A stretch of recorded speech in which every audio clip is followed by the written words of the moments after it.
Et la parole est à Madame Charlotte Leduc pour le groupe La France Insoumise.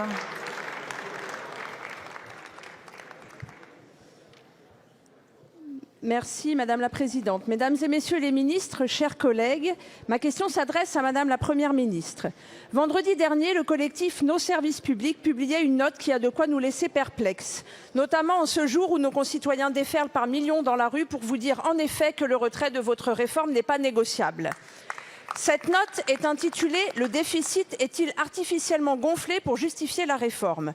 Le déficit de notre système de retraite par répartition qui vous sert d'épouvantail pour justifier de voler les 2 plus belles années de retraite à l'ensemble de nos compatriotes, ce déficit dépend pour une part significative de l'emploi public. Plus de masse salariale publique, c'est plus de cotisations dans les caisses de retraite des fonctionnaires territoriaux et hospitaliers. Or, entre juin 2021 et septembre 2022, les projections d'emploi public produites par Bercy, par vos services et transmises au corps pour réaliser ces calculs ont été très fortement dégradées.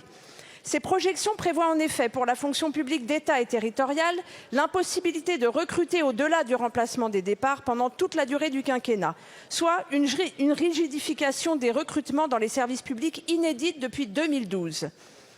Concernant les salaires, les hypothèses retenues par le gouvernement prévoient un quasi-gel des rémunérations sur toute la durée du quinquennat, donc en réalité avec l'inflation, une baisse de près de 11% de la rémunération réelle des fonctionnaires entre 2022 et 2027. Si la masse salariale publique évoluait comme la masse salariale totale, publique et privée, la moitié du déficit des retraites serait comblée à horizon 2030. Avec plus 3,3 milliards d'euros de cotisations. Alors, Madame la Première ministre, maintenant je vous pose clairement la question.